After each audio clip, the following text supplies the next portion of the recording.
야담상회를 찾아주신 선비님들 감사드리옵니다. 야담상회와 함께 즐거운 시간 보내시길 희망해봅니다. 첫 번째 이야기 시작합니다. 찢어지게 가난한 집안의 소녀 수율은 어릴 적 보릿고개를 견디지 못하고 먼저 세상을 등진 아버지에 대한 슬픔을 느낄 여유가 없었습니다. 아버지가 불기의 객이 된 지 한 해거리로 그만 어머니마저 영양 부족으로 인한 열병이 찾아왔기 때문이었습니다. 처녀 홀로 병든 어머니의 간호와 더불어 집안 살림 전반을 모두 책임져야 하였으니 수율의 고생은 참으로 이만저만이 아니었던 것이었지요. 사정을 딱하게 여긴 마을 사람들이 저마다 십시일반 도우미 손길을 건네주긴 하였으나 민생의 어려움이 만연하게 퍼져 있는 힘든 시기에 그들 역시도 그리 형편이 넉넉지는 않았습니다. 동정으로 시작되던 도움도 해가 지날수록 차츰차츰 끊기기 시작하였고 결국 수율의 나이 17이 되던 해 그들을 돌봐주던 마을의 한 노파마저 이승과의 연을 다하게 되자 두 사람을 돌봐주는 손길은 뚝 끊겨버리고 말았습니다. 내일 쓰러져도 이상하지 않을 작은 초가삼간에서 버티던 수율은 어머니에게 먹일 미움을 쓸 곡식을 구하기 위해 낮이고 밤이고 삭바느질 거리를 받아왔습니다. 그렇게 고생하며 어머니의 병세를 돌보았지만 근본적으로 병을 치료할 약재를 쓸 형편이 되지를 않았으니 차도가 보이지 않았습니다. 얘야, 네가 이 어미를 돌보느라 너무도 고생이 많구나. 내 너에게 이리 짐만 되느니 차라리. 엄니, 무슨 그런 말씀이 있대요. 그런 소리 말아요. 제가 무슨 수를 써서라든 엄니 병을 꼭 낫게 해드릴 거예요. 수율은 낮에는 죽어라 일하고 밤에는 어머니를 돌보며 틈나는 시간마다 마을의 선앙당으로 가 극진한 치성을 드리며 기도했지요. 신령님, 부디 부탁드리겠습니다. 저희 엄니 병환을 잡아주셔요. 그렇게만 해주신다면 저는 무슨 일이든 할 수가 있어요. 새벽이 넘어가는 시간까지 그렇게 눈물 어린 치성을 드린 수율은 온몸의 기운이 다하여 터덜터덜 집으로 돌아와 쓰러지듯 잠에 빠져들었습니다. 그녀의 정성 어린 마음이 하늘까지 가 닿았던 것일까요? 그날 밤 꿈에서 신령이 나타나 수율에게 말했습니다. 아이야, 지성을 다하는 내 모습이 너무도 극진하여 내 이렇게 너의 꿈을 통해 모습을 드러내었느니라. 진정 이 어미의 병을 낫게 하기 위해서라면 무엇이든 할 마음이 있느냐? 신령을 마주한 수율은 놀랄 틈도 없이 즉답했습니다. 물론입니다, 신령님. 무엇이든 상관없어요. 방법만 있다면 부디 가르쳐 주셔요. 그러자 신령은 치렁치렁한 긴 수염을 쓰다듬고는 잠시 생각에 잠기는 것이었어요. 이윽고 신령이 침통한 표정으로 입을 열었습니다. 마을을 벗어나 40리를 넘어가면 해주골이라는 작은 바닷마을이 나올 게다. 그곳에서 무면도라는 버려진 섬을 가는 배를 구할 수 있다면 섬에서 내 어미에게 필요한 신병초를 구할 수가 있을 것이야.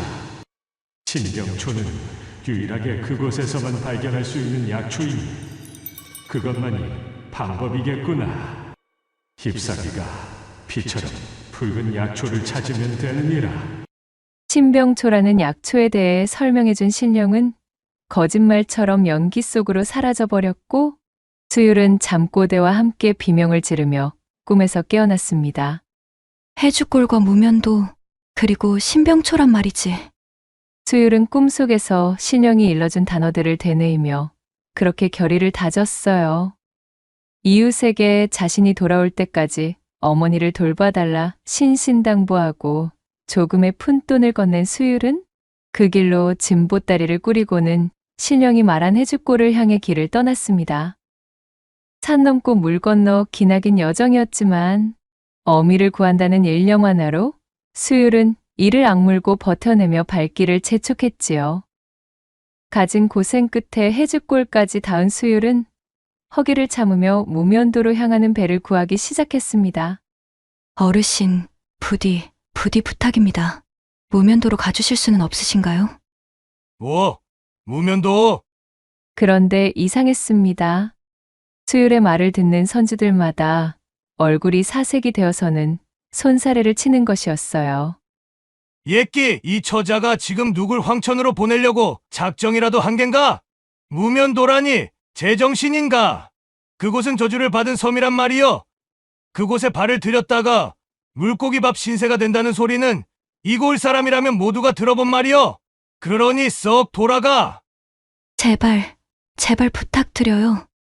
수율이 모랫바닥 위에서 무릎을 꿇으며 통사정을 해보았으나 그 누구도 그녀의 말을 들어주는 사람이 없었습니다. 어찌된 일인지 다들 무면도에 묻자만 나와도 치를 떨었어요.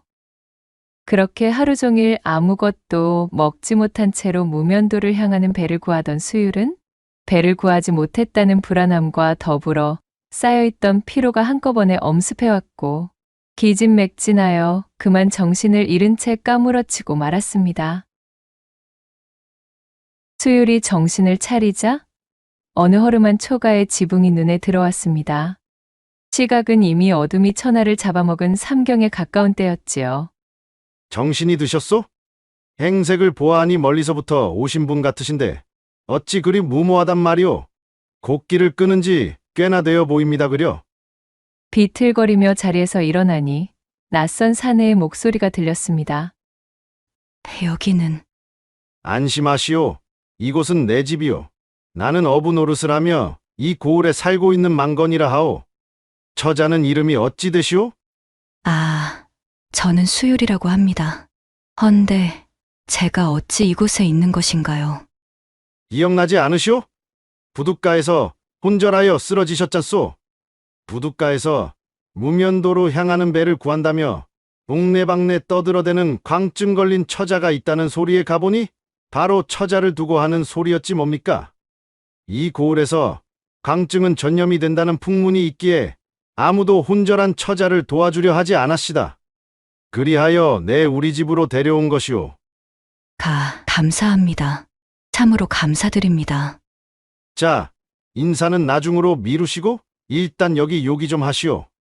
망건이라는 사내가 그릇에 미음으로 보이는 음식을 내밀자 수율은 살며시 눈치를 보며 그릇을 받아든 후 정신없이 음식을 비우기 시작했습니다. 긴 여정을 소화하느라 몸과 마음이 지친 데다 제대로 된 끼니조차 챙기지 않았으니 혼절하는 것도 무리가 아니었어요. 그런데 무면도는 대체 어찌하여 향하려는 거요? 이곳 사람이 아니라 잘 모르나 본데 거기는 예로부터 저주받은 곳이라 하여 이곳 사람들은 그 근방 뱃길조차도 우회하는 곳이오. 내 선대의 선대 때 그곳을 향한 선원들 전원이 주장되어서는 그 주검조차 찾지 못하였다 들었소만. 병석에 누워 계신 어머니를 돌볼 약초가 그곳에 자란다고 들었어요. 저는 반드시 그 약초가 필요해요. 약초? 약초라. 그곳에 그런 약초가 있다는 말은 금시초문인데 하긴 사람들의 발길이 끊긴 곳이니 풍문이 돌만한 일조차 없겠지만 말이여? 망건의 대답에 수율의 얼굴에는 금세 수심이 드리워졌습니다. 그녀를 물끄러미 바라보던 망건은 뭔가 골똘히 생각하더니 이내 입을 열었어요. 내 본시 작은 고깃배를 하나 끌고 있으니 그것이라도 괜찮다면 내일 날이 밝는 대로 태워주겠소. 어차피 나 같은 잡어부는 이 동네 대선주들이랑 경쟁해서 콩고물이라도 남겨 먹으려면 남들이 선호하는 안전한 뱃길만 다녀서는 안 되는 법이기도 하고 뭐 또 그리고 망건은 말을 하다 말고 수율을 위아래로 은근히 훑어보던 시선을 감추지 못했습니다. 시선을 알아차린 수율이 몸을 움츠리자 퍼뜩 정신을 차린 망건이 겸연쩍게 웃으며 말했어요. 병든 어머니를 위한 약초를 찾으러 간다는데 그 사정을 듣고 그냥 넘길 수가 없어 그러하오? 참말이신가요? 정말 감사드려요. 제가 지금 가진 것은 없지만 뱃삭이라면 몇 년이 걸리더라도 열심히 일해서 꼭 드릴게요. 부디 무면도에 데려만 가주셔요. 뱃삭? 가만 보자. 뱃삭이라. 그녀의 말에 망건은 턱을 쓸며 생각에 잠겼고 수율은 석연찮은 구석이 있었지만 지금 그런 자잘한 문제를 걱정할 처지가 아니었기에 그저 무면도로 들어갈 수 있게 되었다는 사실에 고무되어 망건을 향해 연신 감사 인사를 전했습니다. 이튿날 동이 트자마자 일찌감치 망건과 수율은 부두로 나섰습니다. 해무가 뿌옇게 끼어있기는 하였으나 망건은 별 문제되지 않는다는 듯 자신의 고기잡이배에 수율을 태웠습니다. 그렇게 돛을 올리고 노를 저어 망건이 항해를 시작했고 수율은 잔뜩 긴장된 얼굴로 생전 처음 나서보는 바닷길을 바라보며 의지를 다졌지요. 망건과 수율은 주거니 받거니 하며 자잘한 이야기를 나누었고 그렇게 한참을 노를 젓다 보니 어느새 저 멀찍이에서 푸른 섬 하나가 눈에 들어오는 것이었습니다. 아, 혹시 저곳인가요? 수율이 손으로 섬을 가리키며 아이처럼 들떠 물었으나 어쩐 일인지 망건은 섬이 나타난 것에 매우 놀라는 눈치였습니다. 이럴 수가. 저 섬이 어찌 이 항로에? 어찌 그러시나요? 무언가 잘못되기라도. 아니요. 이거 참으로 희한하구만. 분명 마을 어른들의 말로는 위험하기 짝이 없는 맷길이라 그리들 몸을 사렸는데 지독한 해류나 쇠파는커녕 너무도 손쉽게 도착하여 내 잠깐 놀란 것뿐이오. 아, 그러하군요. 아무튼 정말 이 섬까지 당도하게 되었다니 꿈만 같아요. 기뻐하는 수율과는 달리 뭔가 석연찮은 표정으로 뭉개던 망건은 이내 노를 젓던 팔에 더욱 힘을 주어 섬을 향하여 접선을 시도하였습니다. 무면도의 백사장까지 배가 들어섰음에도 주변은 특별할 것이 전혀 없어 보였습니다. 이곳은 내 생전 처음으로 와보는 곳이오만 그저 보통의 무인도로만 보이는군. 우선 배가 떠내려가지 않도록 고정해 두어야겠소이다. 망건이 고깃배에서 밧줄을 꺼내 배를 정박하기 위한 준비를 하는 동안 수율은 배에서 내려 모든 것이 신기한 듯 주변을 둘러보기 시작했습니다. 잎사귀가 피처럼 붉은 약초를 구하라 하셨지? 수율이 꿈속 신령님이 해준 말을 되뇌이고 있을 때 망건이 배를 정박하다 말고 자신이 들어왔던 바다를 무심코 돌아보았지요.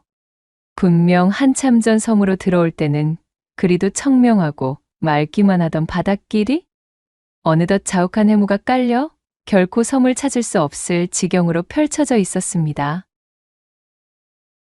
참으로 요사스러운 곳이로군. 원래는 이곳에 당도할 생각 따위는 전혀 없었지만 아무튼 뜻밖의 육지를 밟은 데다가 당연히 사람 하나 없는 무인도이겠으니 내 입장에서는 오히려 잘 되었지 뭔가.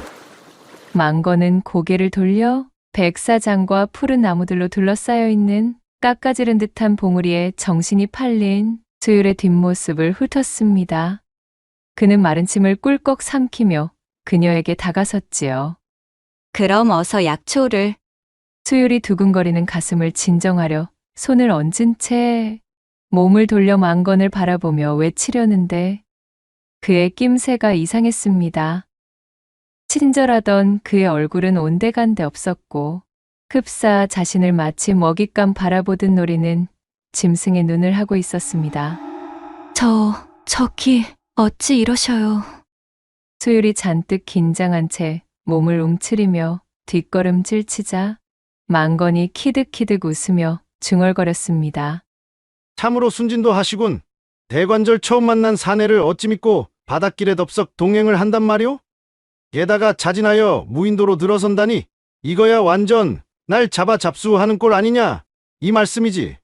애초에 섬까지 들어올 마음이 전혀 아니었기에 그냥 배 위에서 해치울까 싶었지만 어쩐 일인지 해류를 타고 배가 얘까지 당도하였으니 나도 대개 목숨을 구해준 값에다가 얘까지 실어 나른 값을 얹어 받아내셔야 하겠구먼.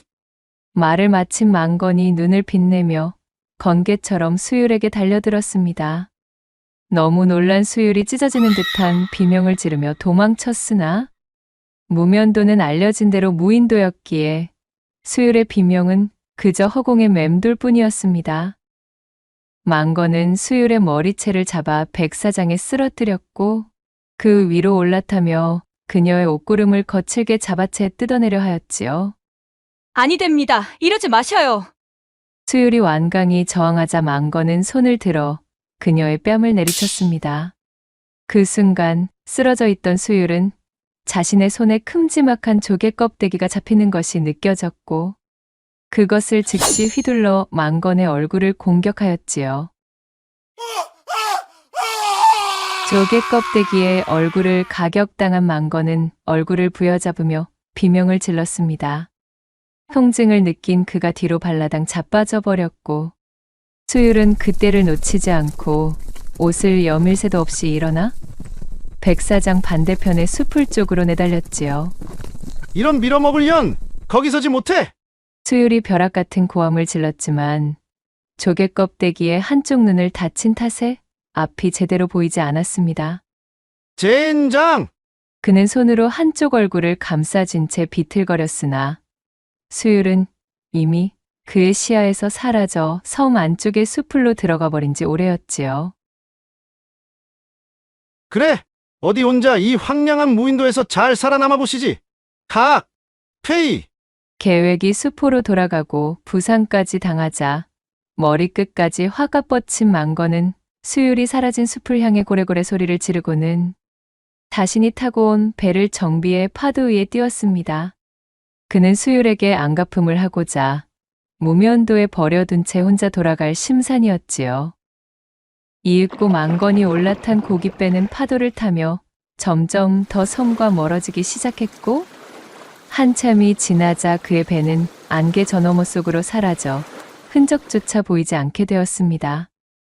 절벽 봉우리에 연결되어 있는 숲으로 도망쳐 그 속에 숨어 망건을 지켜보던 수율은 그제야 안심하며 놀란 가슴을 쓸어내렸습니다. 곧이어 이 무인도에 혼자 남게 되었음과 절망적인 현실에 눈을 뜨자 그녀의 눈에서는 쉴 새 없이 눈물이 쏟아져 나왔지요. 수율은 한참이나 자신의 신세를 한탄하며 오열했습니다.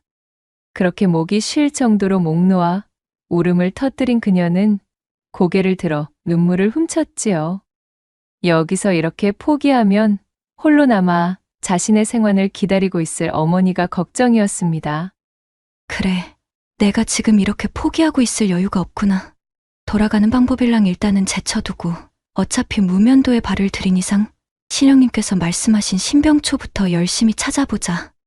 수율은 엉망이 되어버린 자신의 옷매무새를 고친 다음 자리에서 일어나 결심을 다졌습니다. 빨갛게 상기된 눈에서는 다시금 의지가 불타올랐어요. 한편 고깃배를 타고 바다로 나온 망건은 자욱한 해무의 한 치 앞도 보이지가 않았습니다. 평생을 다녔던 익숙한 바닷길임에도 방향을 전혀 알 수가 없었지요. 도무지 겉틀기미가 보이지 않는 바다 위의 안개, 그리고 사라져버린 방향 감각.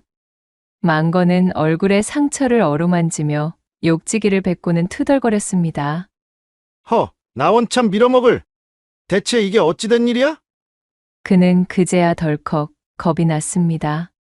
아무리 방향을 파악하려 애를 쓰고 고개를 들어 하늘에 수놓인 별의 위치를 계산하여 바닷길을 알아보려 했지만 자욱한 해무는 마치 살아있는 것처럼 망건과 그의 배를 감싸며 더욱 짙어지고 있었습니다.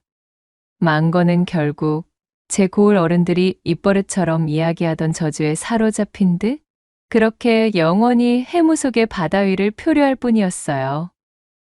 한참의 시간이 흐른 뒤에도 그와 그의 배가 제 고을의 부둣가로 도착하는 일은 일어나지 않았습니다. 해가 저물 때까지 한참 동안이나 섬 이곳저곳을 쏘다니며 신병초를 찾아다녔던 수율. 허나 신병초는 귀한 약초답게 좀처럼 그녀의 눈에 띄지 않았습니다. 이제 곧 해가 질 터인데 큰일이네. 어두워지면 아무것도 보이지 않을 텐데.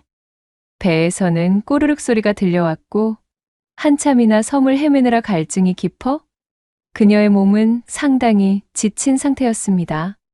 긴장한 몸으로 이곳저곳을 헤집고 다닌 수율의 몸은 만신창이었지요. 당장 포기하고 싶었던 참이지만 그녀는 어떻게든 제 어머니의 얼굴을 떠올리며 이를 악물고 버텨냈습니다. 점점 심해지는 배고픔을 이기기 위해 수율은 파도를 따라 떠밀려온 해조류라도 주워볼 요량으로 백사장을 향해 걸음을 옮겼습니다. 그때 어디선가 모래를 허공에 흩뿌리는 듯한 묘한 소음이 들려왔지요. 설마 그자가 돌아온 건? 수율이 놀라 주변을 경계하며 둘러보았으나 그 어디에도 망건이나 그의 배 같은 것은 보이지 않았습니다. 수율이 귀를 쫑긋 세워 소리가 나는 곳으로 천천히 걸어가자 아! 세상에나! 백사장 한쪽에 자리 잡은 커다란 바위 뒤편에서 폐그물에 온몸이 엉켜 옴짝달싹 하지 못한 채 버둥대는 커다란 거북이 한 마리를 발견하였지 뭐겠어요. 어머, 세상에나 가엾게도 그물에 몸이 끼어 일이 되었구나. 수율이 거북에게 다가가자 거북은 눈물이 그렁그렁한 눈으로 수율을 올려다보고 있었습니다. 수율은 주변을 둘러보다 쇠파에 휩쓸려 날카롭게 쪼개진 조개 껍데기를 하나 주워들고는 거북의 몸을 휘감고 있는 폐그물의 매듭들을 조심스럽게 잘라내기 시작했지요. 수율의 가녀린 손으로 튼튼한 그물이 제대로 잘리리 만무하였으나 거북을 가엾게 여긴 그녀는 포기하지 않았습니다. 해가 완전히 저 어둠이 내려앉고서야 그녀는 겨우 그물을 걷어내 거북을 꺼낼 수가 있었지요. 수율의 손은 쓸리고 까져 엉망이 되었으나 그녀는 거북의 등을 어루만지며 말했습니다. 거북아, 정말 다행이야. 나는 비록 이제는 틀려버린 것 같지만 너는 저 드넓은 바다로 나가 너희 남은 수명을 다하며 행복하게 살렴. 수율의 말을 알아듣기라도 하듯 거북은 눈을 꿈뻑거리며 가만히 수율을 바라보고 있었습니다. 이윽고 거북이 천천히 자신의 발을 놀려 바다 쪽으로 향했고 그렇게 수율을 백사장에 남겨둔 채 엉금엉금 물속으로 사라져버렸지요. 거북의 뒷모습을 물끄러미 바라보던 수율은 이내 안도의 한숨과 동시에 이제는 희망이 보이지 않는 것을 받아들였습니다. 꼭 엄니의 병환을 낫게 해드리고 싶었는데 그리 노력을 했는데도 엄니 곁을 지키지도 못하는 꼴이 되어버렸구나. 죄송해요, 엄니. 그렇지만 이젠 지쳤어. 수율은 천천히 감기는 눈꺼풀을 막을 여력조차 남지 않았습니다. 그녀는 기절하듯 백사장의 몸을 뉘어 그렇게 혼절하고 말았습니다. 얼마나 시간이 지났을까요? 털썩거리는 파도 소리가 수율의 귓가를 간지럽혔습니다. 힘겹게 눈을 뜬 수율의 눈앞에 어제의 그 커다란 거북이 열심히 흙을 끼얹으며 마치 수율을 잠에서 깨우려는 듯 분주히 움직이고 있었어요. 설마 네가 나를 깨운 거니? 수율이 기운 없는 목소리로 중얼거리자 거북이 고개를 끄덕이고는 자신의 발로 저 멀리 떨어진 바위 하나를 가리키는 것이었습니다. 수율이 그 방향으로 천천히 고개를 돌렸더니 세상에나 이게 무슨 일인가요? 바위 틈에 마치 피처럼 붉은 잎사귀가 바람의 하늘하늘 흔들리고 있었지요. 아니, 저것은 설마? 수율은 제 몸에 남아있던 기력을 쥐었자 자리에서 일어났고 비척거리며 바위 쪽을 향해 다가갔습니다. 바위 틈에 가까이 다가가자 과연 그것은 누가 알려주지 않더라도 한눈에 신병초로 보일 만큼 특이한 형상을 하고 있는 약초였답니다. 조심스럽게 신병초를 캔에 품에 안은 수율은 뛸 듯이 기뻤습니다. 거북아, 고마워. 네가 이렇게 보온을 해주다니 참으로 신통한 녀석이로구나. 신병초를 발견한 수율이 방방 뛰며 기쁜 마음에 소리를 쳤지만 이내 현실을 자각하고는 추억 기운이 빠지고 말았습니다. 하지만 거북아, 신병초를 이리 손에 넣었음에도 나는 이 섬을 벗어날 수가 없단다. 나는 헤엄을 칠 줄도 모르는 데다 설령 내가 헤엄을 치는 법을 안다 한들 이 드넓은 바다를 건너갈 힘도 남아있지 않은 걸. 글썽이는 눈물을 꾸역꾸역 삼키며 수율이 가냘프게 중얼거렸지요. 그런데 기이한 일은 거기서 그치지 않았습니다.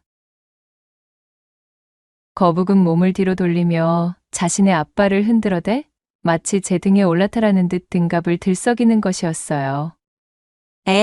정말이니? 수율은 자신에게 벌어진 믿을 수 없는 일에 입을 다물지 못하였습니다. 그녀는 속는 셈치고 거북의 등갑 위로 사뿐히 올라탔지요.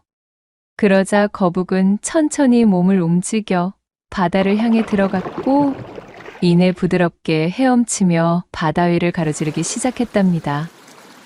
바다는 마치 거북에게 천천히 길을 밝히기라도 하는 듯 해물을 거두고 쾌적한 날씨를 선사하는 것이었어요. 수율은 마치 뗏목을 탄 것처럼 편안하게 바다를 건널 수가 있었습니다.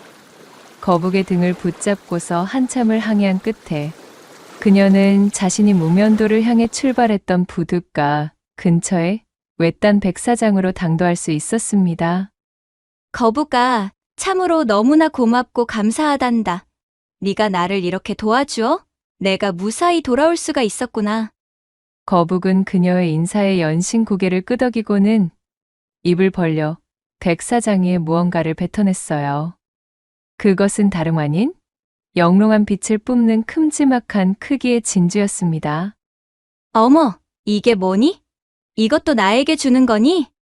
수율이 놀라 묻자 거북이 또다시 고개를 끄덕였지요. 거북은 자신을 구해줘 오히려 감사하다는 듯 수율을 빤히 바라보며 우두커니 눈을 깜빡이더니 이내 몸을 돌려 바다로 돌아갔습니다. 수율은 아직도 믿을 수 없다는 듯 입을 다물지 못한 채 바다로 돌아가는 거북이 시야에서 사라질 때까지 멍하니 서서는 그 모습을 지켜보았습니다. 그렇게 거북을 구해준 보은으로 신병초와 귀한 진주를 얻어 고향으로 돌아오게 된 수율. 그녀는 신병초로 정성스레 탕약을 지어 사흘 동안 조금씩 어머니에게 드렸습니다. 나흘째가 되던 날 수율의 어머니는 거짓말처럼 자리에서 일어났지요.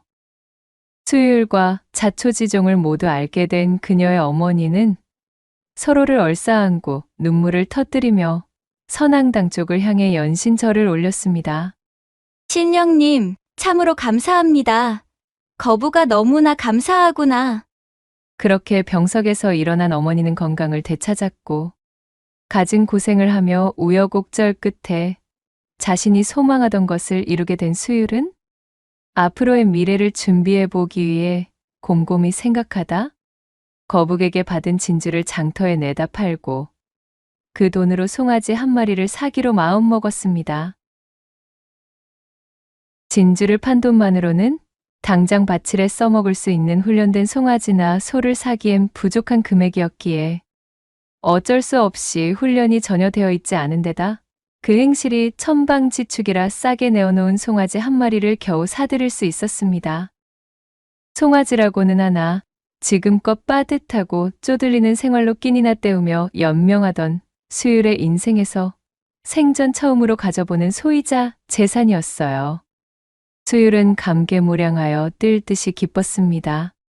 이제 나와 함께 우리 집에서 한 식구로 살자꾸나. 앞으로 잘 부탁할게. 수율은 송아지의 등을 차분히 쓰다듬으며 속삭였지요. 어머니도 경석에서 일어났겠다. 이제부터 먹고 살 길은 집 근처 산비탈을 개간하여 밭뜨기를 늘려가는 것밖에 없었습니다. 소는 감히 꿈도 못 꿀 형편이던 시절에는 엄두도 내지 못할 일이었으나 지금의 수율에게는 막연한 일만은 아니었어요. 이 송아지가 쟁기질을 할 수 있을 때까지 부지런히 정성을 다해 키워 어엿한 소로 길들이는 것이 급선무였습니다. 목표가 생긴 수율은 송아지를 키우는데 온 힘을 쏟았습니다. 추수하고 난 남의 콩밭에 쪼르르 가서 열심히 나다를 줍고 산에 가서 치 뿌리며 맛 뿌리며 눈에 보이는 것은 모조리 캐다가 쇠죽솥에 넣었지요. 제 끼니는 굶어도 송아지 여물을 거르는 법은 없었습니다. 많이 먹고 쑥쑥 자라나렴. 네가 우리 집안의 기둥이자 보배란다. 수율의 정성을 알아차리기라도 한 듯 그렇게 송아지는 얼마 지나지 않아 금세 엉덩짝이 떡하니 벌어지고 그 머리 꼭대기엔 근사한 뿔이 삐죽 올라오는 것이었어요. 제법 소의 태가 날 만큼 성장했으니 이제부턴 본격적으로 길을 들일 참이었습니다. 소를 다뤄본 동네 어른들의 이런저런 조언을 받아 냇가의 모래밭으로 소를 끌고 나갔습니다. 그런데 웬걸요. 이놈의 소가 도통 말을 듣지 않았습니다. 송아지는 앞발을 모래밭에 단단히 파묻어 버티고 뒷발로는 수유를 향해 모래를 끼얹는 것이었어요. 에텟텟, 아이트, 예, 이게 뭐 하는 거니? 그간 꼬박꼬박 주는 여물만 받아먹으며 제멋대로 뛰어놀던 송아지가 하루아침에 제대로 밭일을 할 턱이 없었습니다. 밭일은커녕 산비탈로 향하는 근처에나 갈 수 있으면 다행인 판국이었지요. 지나가며 그 꼬락서니를 본 동네 어르신들은 회초리로 등짝을 때리며 이랴이랴 소리치라 조언하였지만 수율은 금이야 오기야 소중하게 키운 소를 차마 때릴 수가 없었지요. 그 모습을 구경하던 어르신들이 답답하다며 혀를 차고 돌아갔습니다. 그렇게 한참 동안 씨름하고 있자니 수율과는 4살 터울의 사내 홍식이 다가왔습니다. 내가 이 녀석의 콧뚜레를 잡아 방향을 잡아줄 터이니 수율이 네가 다시 한번 소를 모는 연습을 해봐. 홍식 오라버니 참으로 고마워요. 그리하여 심기일전한 수율이 다시금 소의 등을 어루만지며 이랴 이랴 소리를 내었습니다. 그럼에도 불구하고 소는 꿈쩍도 하지 않았어요. 목이 쉬도록 이랴 이랴를 반복하던 수율은 소를 때려가며 가르칠 수는 없고 그렇다고 앞에서 콧뚜레를 잡아주는 오라버니에게 대고 이랴 이랴라고 소리치는 것은 어쩐지 큰 신뢰 같아? 오라버니, 우로 옮겨주셔요.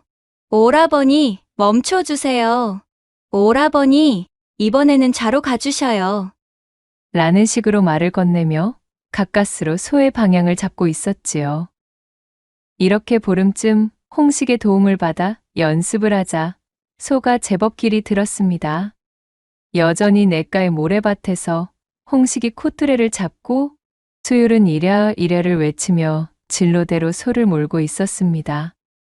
오라버니, 저쪽으로 돌아볼게요. 오라버니, 이제 서야겠어요. 오라버니, 이젠 자로 크게 돌아볼 거예요. 이렇듯 홍식의 가벼운 길잡이를 받아 무리 없이 방향을 옮겨가며 소를 몰 수 있게 되자 마침내 수율은 산비탈을 개간하기로 작정하였습니다. 아이고, 세상에나. 그런데 이건 또 무슨 일인가요? 냇가 모래밭에서 연습할 때는 그렇게도 말을 잘 듣던 녀석이 산비탈 밭으로 당도하여 일을 시작하려니 또다시 우이독경이었지요. 이랴, 누렁아, 왜 또 이러니? 제발 내 말 좀 들어다오. 산골짜기 떠나갈 듯 애원해 보아도 이놈의 소는 다리에서 뿌리가 내려 땅에 박혔는지 꼼짝을 할 생각도 안 하는 것이었습니다. 잘 되어가고 있는지 보러 온 홍식이 상황을 파악하고는 소의 엉덩이를 밀며 목이 쉬어라 이랴이랴를 외쳐보았으나 이 쇠고집을 꺾을 수가 없었어요. 한참을 실갱이하던 홍식도 두 손 두 발을 다 들고 씩씩대며 포기하고 말았습니다. 홍식이 마을로 내려가 버린 이후 수율은 밭대기 옆바위에 털썩 주저앉아 한숨을 내쉬었어요.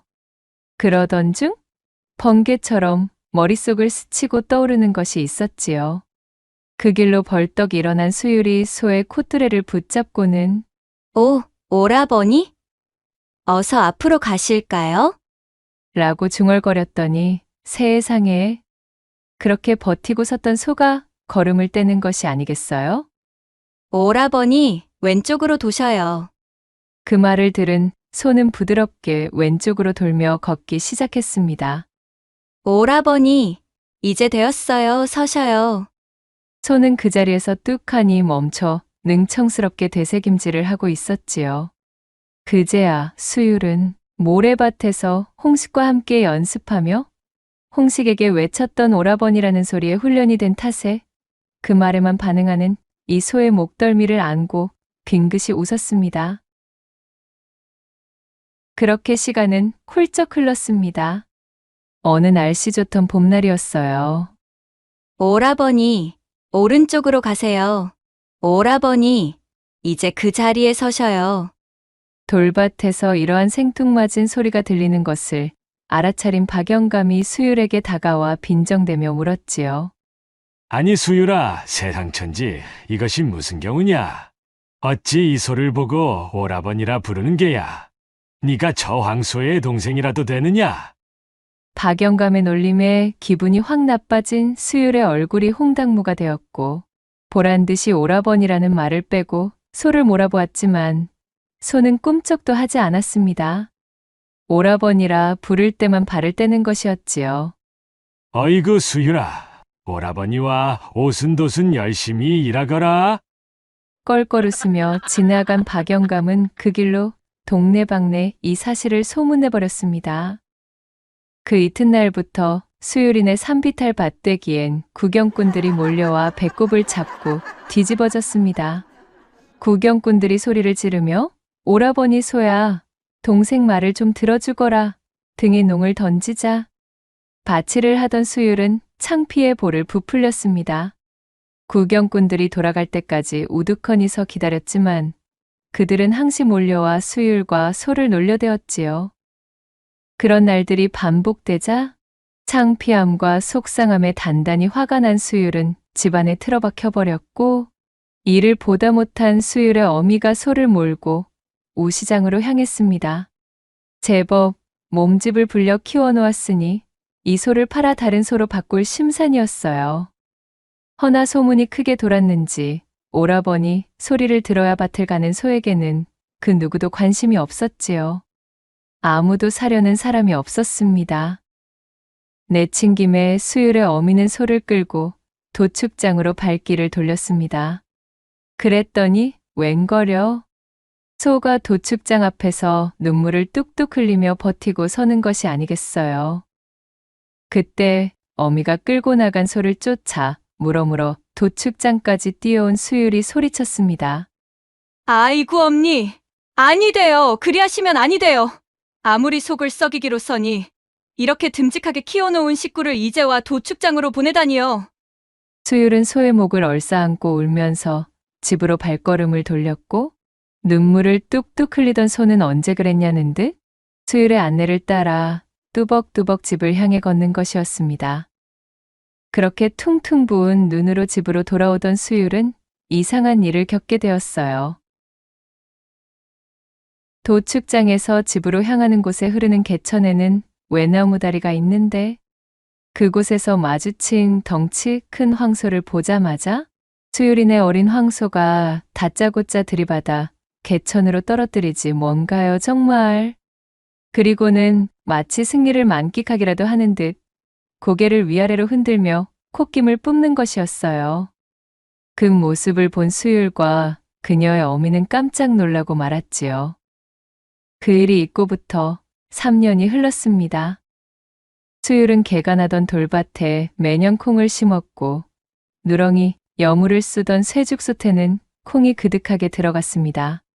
3년 사이 수율네 누렁이는 그 덩치가 산만큼 오람해졌지요.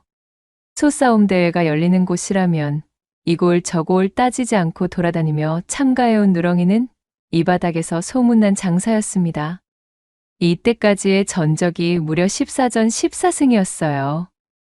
대회가 열리고 싸움이 시작되면 수율인의 오라버니 황소는 틀림없이 우승을 독식하는 것이었습니다. 이 소싸움장에서는 특이한 외침이 들려오곤 하였는데 그것은 바로 오라버니, 옆구리를 파고 드셔요. 오라버니, 좋아요.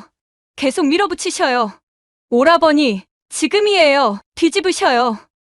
라며 장외에서 누렁이를 향해 목이 터져라 외치는 수율의 목소리였습니다. 이 소리를 듣는 소싸움 대회장의 관객들 입에서는 폭소가 터져나왔답니다. 그러거나 말았거나 수율은 누렁이를 향해 이마에 땀을 흘려가며 소리를 쳤고 그렇게 누렁이는 또 한 번의 우승을 거머쥐게 되었습니다. 오라버니, 정말 장합니다. 잘하셨어요. 이후로도 수율내 누렁이는 파죽지세를 이어갔습니다. 단호 대회에서는 금송아지를 타왔고 7월 칠석 대회에서는 부상으로 송아지 한 마리를 덥석 받아왔어요. 뿐만인가요? 추석 대회에서는 무려 금 10돈이 부상으로 주어졌지요. 수율은 제 오라버니 누렁이와 함께 소싸움 대회를 쓸고 다니며 그야말로 살림살이가 풍족해져 부자가 되었답니다. 이제 고을에서는 그 누구도 함부로 수율과 수율의 소를 보고 비웃거나 놀릴 수 있는 사람은 없었어요. 이후로도 수율은 오라버니 누렁이를 극진히 보살피며 어미와 함께 행복한 나날을 보내었다는 후문이 전해지고 있사옵니다. 두 번째 이야기 시작합니다. 별당 기와 지붕에 내려앉은 교교하기 그지없는 달빛이 어쩐지 처량하고 으스스하던 밤, 풀벌레의 부산스러운 울음소리가 유난히도 귓가를 거스르는 야심한 시각이었습니다. 밤의 공기와는 좀 채 어울리지 않는 흐느낌 소리가 돌담 너머로 희미하게 들려오고 있었습니다. 그 소리의 근원지는 김화골이라는 고을에 천석군으로 살고 있던 오간의 거처였습니다.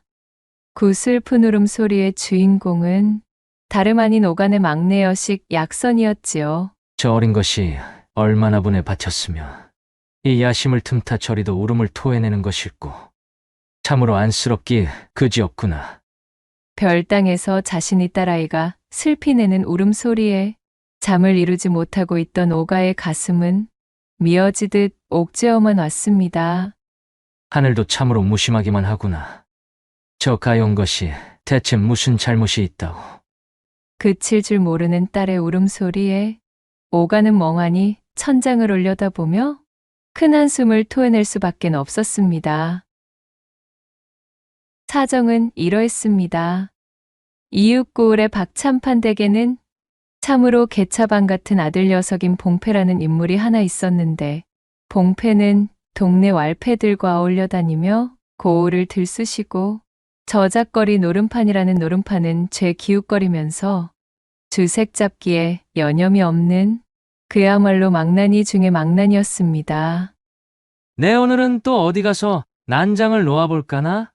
제 고을에선 이 봉패가 행차했다 하면 모두가 뒤로 침을 뱉으며 기피할 만큼 아주 소문이 자자한 인물이었지요. 봉패가 고을의 노름판을 전부 들쑤셔 놓는 데다 기방이며 여염집이며 할 것 없이 전부 난장을 놓아대니 봉패를 향한 고을 민심은 땅으로 떨어져 있었습니다. 박참판이 한양 고위정승들과의 연줄이 다 있어 고을 원님조차도 박참판네 집안을 함부로 할 수 없었기에 동네 사람들은 그런 봉패의 망나니 짓을 눈뜨고 지켜볼 수밖에 없었습니다. 봉패는 고을에서 더 이상 자신을 끼워주는 판이 없자 부득부득 김화골까지 기어들어와서는 투전판을 들락날락하고 있던 터였습니다. 봉패가 김화골 노름판의 모습을 드러낸 그날은 하필이면 큰 야간장이 들어서는 날이었습니다. 아침부터 잔뜩 신이 나 있던 오간의 딸 약선이 야간장 구경을 가자며 아비인 오가에게 졸라대고 있었습니다.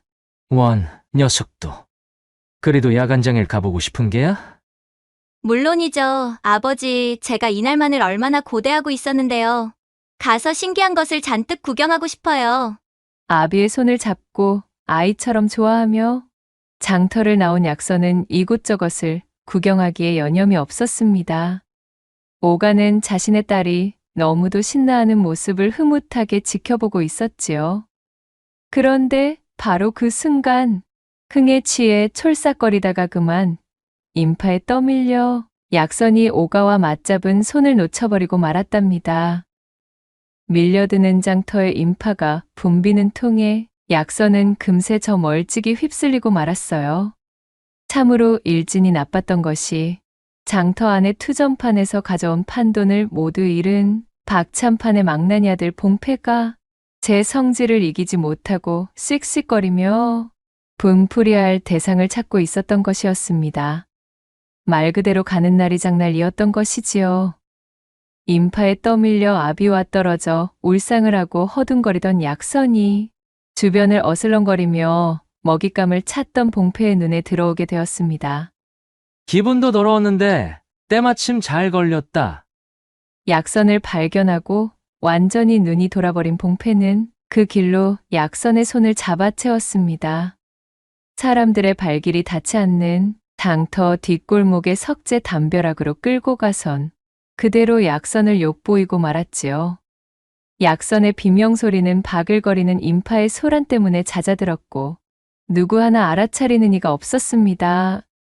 오가가 장터 곳곳을 돌아다니며 헐레벌떡 약선을 찾아내었을 때는 이미 때가 늦어버린 뒤였어요. 다음날 오가는 한 걸음에 김화골 사또에게 달려가 어제의 자초지종을 낱낱이 고하고는 자신의 딸을 욕보인 박참판네 아들을 엄벌해달라 탄원하며 억울함을 호소하였습니다. 하지만 김화골까지 그 악명이 자자했던 박참판의 아들을 사또도 어찌할 수는 없었지요. 소식이 닿은 박참판은 마치 선심이라도 쓰는 양 봉패와 약선을 혼인시켜 책임을 지게 하겠다는 약조로 이 천인공로할 사건을 무마시키고 말았습니다. 당치도 않다는 오가의 역정에 박참판은 자신의 말을 따르지 않고 이를 키울시 자신의 한양 연주를 모두 동원하여 오간의 가문을 멸문시키겠다 으름장을 놓았어요. 한양의 정승 연줄로 떵떵거리는 박참판의 억지를 타개할 힘과 능력이 턱없이 부족했던 오간은 끓어오르는 천부를 삼키며 돌아설 수밖에 없었습니다. 참으로 억울하도다. 어찌하여 이런 일이 벌어지고 말았다는 것이냐. 내 딸아이를 위해 할 수 있는 일이 이리도 없다는 것이 너무도 원통하고 분하기만 하구나. 오가는 밤을 지새며 하염없이 눈물을 쏟는 자신의 딸 약선이 너무도 애처로워 끓는 분노와 억울함으로 삼경을 적셨습니다. 그리하여 시간은 흘러 마침내 박참판과 약조한 혼인날이 밝아왔습니다. 박참판 댁에서 보내온 가마가 들었다 이르시오. 박참판이 보낸 가마꾼들이 약선을 데려가기 위해 대문 앞에 당도한 소리가 들려왔지요. 약선은 퉁퉁 부어버린 눈에 아직도 눈물 자국이 남아있는 뺨으로 나왔습니다. 지켜보는 오가의 심정은 이루 말할 수 없는 괴로움으로 가득했습니다. 아버지, 어이구, 약선이 이 바보 같은 거사. 밤새 잠 한숨 자지 못한 얼굴이로구나. 아버지, 저는 정말 그 집에 시집 가고 싶지 않아요. 어찌 그 마음을 모르겠느냐. 내 당장이라도 그 집으로 달려가 온통 불이라도 놓고 싶은 심정이로구나. 약선이 맥없는 걸음걸이로 마당에 당도하자 오가는 하인을 시켜 대문을 열라 일렀습니다. 열린 대문으로 박참판이 보낸 가마의 꼴을 보니 오가는 더욱 기가 찰 노릇이었답니다. 허름하기 짝이 없는 남루한 고물가마에 겨우 가마꾼 2명이 딸려 있는 것이 약선을 맞이하는 일행의 전부였습니다. 가마를 타고 고개를 넘어야 하는 험한 여정임에도 약선을 보필할 여종 1명조차 보내지 않은 것이었지요. 박참판, 이런 고약하기 짝이 없는 놈을 보았나. 오가의 심정이 마치 먹을 뿌린 종이처럼 분노와 참담함으로 시커멓게 적셔지는 순간이었습니다. 약선은 애처로운 눈으로 한참이나 오가를 바라본 뒤 쉬쉬 떨어지지 않는 발걸음을 옮기며 힘겹게 가마에 올라섰습니다. 아버지, 부디 몸 건강히 지내셔요. 소녀가 부덕하여 결국 일이 이렇게 흐르고 말았사옵니다. 저 같은 여식일랑 잊으시고 아버지께서는 마음을 쓰지 마셔야 합니다. 약선아, 너야말로 몸 건강히 버텨내고 있거라. 이 아비가 반드시 무슨 수를 써서라도 너를 그 집에서 빼내올 터이니 힘들더라도 조금만 참고 버티고 있거라. 이윽고 저 멀리 사라지는 가마를 눈으로 쫓던 오가는 결국 참고 참던 눈물을 쏟으며 하늘을 향해 울분을 뱉어내고 말았습니다. 약선의 시집살이는 그 시작부터 녹록지 않았습니다. 박참판은 제대로 된 혼례조차 치러주지 않았던 것입니다. 가마에서 내린 약선이 잔뜩 겁먹은 얼굴로 인사를 올리자 박참판은 멸시 어린 눈길로 한번 훑고는 말 그대로 찬밥 취급을 하기 시작했습니다. 이 집안에 들어왔다고 해서 함부로 굴다가는 아주 혼쭐이 날 줄 알아라. 봉패 이놈은 그래. 어쩌자고 저런 것과 엮여서는. 어이구, 내 팔자야. 혀를 차며 제멋대로 투덜거린 박참판은 그 길로 몸을 돌려 사랑채로 들어가 버렸습니다. 봉패는 어느 노름판에 기어 들어가선 흥청망청인지 제 신부의 도착을 맞이할 생각도 없이 코빼기조차 비추지 않았어요. 약선이 풀이 죽어 잔뜩 움츠린 채 고개를 푹 숙이고 있자니 한 남자가 다가와 다정한 목소리를 건넸습니다. 자금마님, 먼 길 오시느라 고단하셨을 텐데 어서 이리 들어오시지요. 앞으로 자금마님께서 지내실 거처를 청소해 두었습니다. 저는 이 집에서 청지기 노릇을 하고 있는 민갑이라 하옵니다. 자신을 민갑이라 소개한 남자는 약선을 살갑게 맞이하며 웃어 보였습니다. 약선은 그의 안내를 받으며 그렇게 박참판 댁에서의 첫날을 맞이하게 되었습니다. 모진 시집살이와 박참판의 구박 속에서 약선은 점점 생기를 잃어가고 있었습니다. 박참판 집으로 시집 아닌 시집을 온 지도 어느덧 5년이라는 시간이 지났거늘 사정은 조금도 나아진 것이 없었습니다. 박참판은 며느리인 약선을 늘 눈엣가시 여기듯 하였고 집안의 하인들조차 약선에게 제대로 된 대접을 하지 않았습니다. 과정이야 어찌되었든 이 원치 않은 혼인의 책임을 다하여 약선의 남편 노릇을 해야 할 봉패는 달에 한 번 집구석으로 들어올까 말까였습니다. 그나마 얼굴이라도 비추는 날은 술에 절어 고주망태가 되어 있거나 옷에서 기방의 분내를 풀풀 풍기고 있거나 둘 중 하나였답니다. 남자가 뜻을 품고 밖에서 큰 일을 하는 중인데 아녀자가 어디 잔소리를 하느냐. 약선이 염려 섞인 말이라도 한 번 건네면 봉패는 꼬부라진 혀로 차갑게 응수하기 바빴어요. 박참판의 집에서 하루하루가 지옥이던 약선을 유일하게 다정히 대해주는 사람은 청지기인 민갑뿐이었습니다. 그는 약선을 이 집안의 작은 마님으로 성심껏 모시며 항시 예를 갖추어 대했습니다. 약선 역시도 자신을 따뜻히 대해주는 민갑이 유일한 안식처였어요.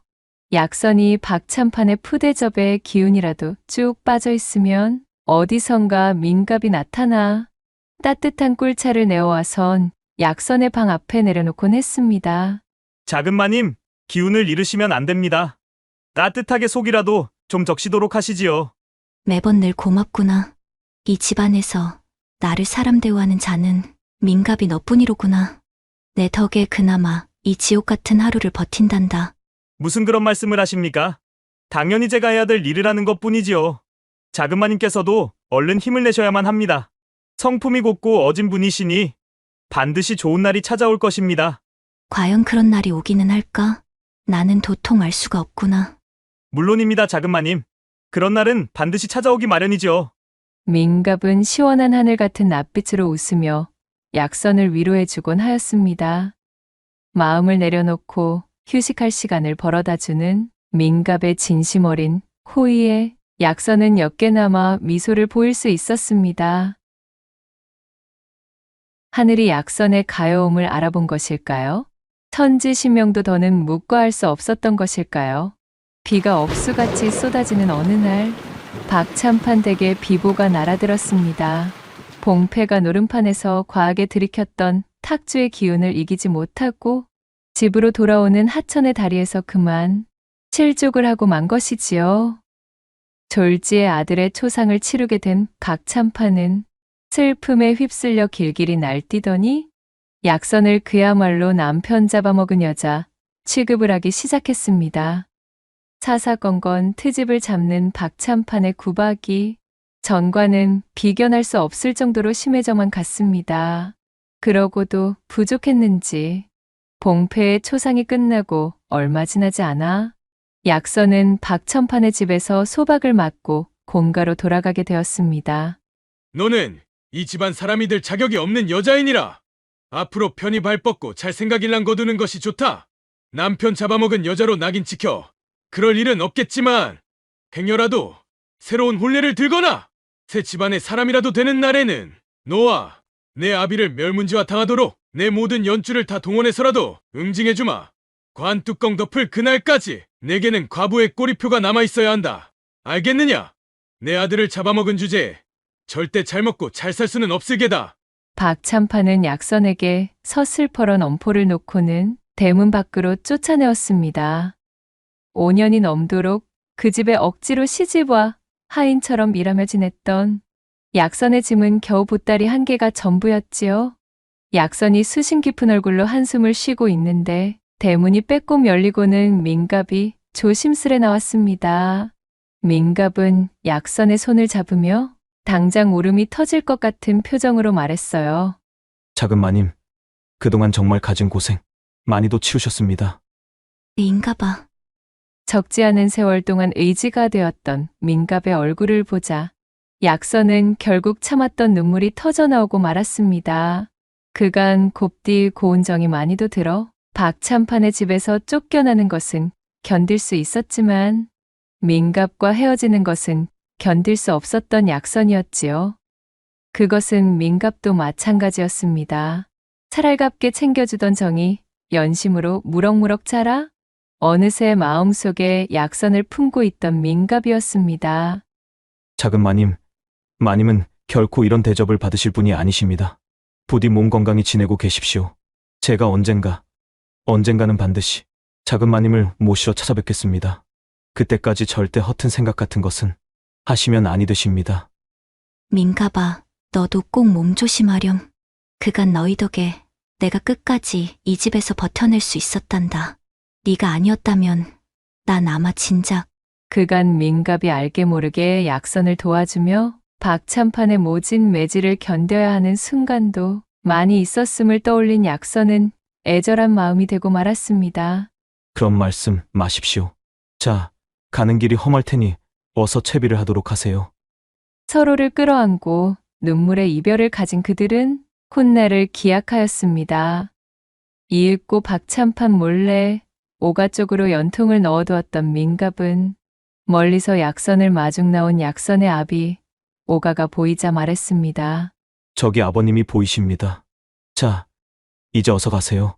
가셔서 그간의 고행일랑 말끔히 잊으시고 부디 몸을 잘 돌보고 계셔야 합니다. 그간 정말로 고마웠단다. 꼭 너를 다시 볼 수 있었으면 좋겠구나. 이윽고 오가의 손을 잡고 김화골로 돌아가는 약선의 뒷모습이 시야에서 사라질 때까지 민갑은 눈시울을 붉히고 서 있었습니다. 시집 보낸 딸이 청산과부가 되어 친정으로 돌아온 것이 흉이 되던 시절이었지만 오가는 그저 기뻤습니다. 그것이 어디 제대로 된 혼사라고 말할 수나 있었을까요? 봉패가 유명을 달리했다는 소식을 전해 들었던 그날, 오가는 하늘의 뜻이 닿고 천벌이 강림하여 복수가 되었다며 그야말로 춤이라도 추고 싶은 심정이었습니다. 악독한 집구석에서 딸이 탈출할 수 있었음을 그저 천지신명에게 감사드릴 따름이었지요. 하지만 약선은 친정으로 돌아온 그날 이후로 별땅에 틀어박혀 두문불출하고 있었습니다. 이미 민갑에 대한 연심이 깊을 대로 깊어져 그녀는 집 밖의 만개한 모란꽃을 바라보며 시름을 달래다 눈물을 쏟기 일쑤였습니다. 모란꽃에 꼬인 나비 한 쌍이 서로 날갯짓을 하며 정분을 나누는 것을 물끄러미 바라보고만 있던 약선이 힘없이 중얼거렸습니다. 민가비는 잘 지내고 있을까? 박참판에게 모진 매질이나 당하고 있지는 않으련지. 약선은 자나깨나 민갑의 걱정뿐이었어요. 그런 딸아이를 지켜보는 오가의 시름 또한 깊어져만 갔지요.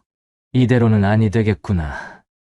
오가는 무언가 결심이 선 듯 가장 신뢰하던 하인 하나를 호출했습니다. 그리고는 하인 편의 서신 하나를 전달하였습니다. 무슨 수를 써서라도 이것을 박참판댁 민갑이라는 청지기에게 전달하도록 하여라. 절대 박참판의 식솔들에게 들켜서는 아니 될 것이니라. 반드시 민갑이라는 자에게만 전달하여야 한다. 하인은 비장한 얼굴로 고개를 끄덕이고 이내 대문을 나섰습니다. 그리하여 꼬박 한 달이 지난 때였습니다. 비가 부슬부슬 내리는 삼경의 야밤에 오가의 집 처마 너머로 애 끓는 곡소리가 흘러나왔습니다.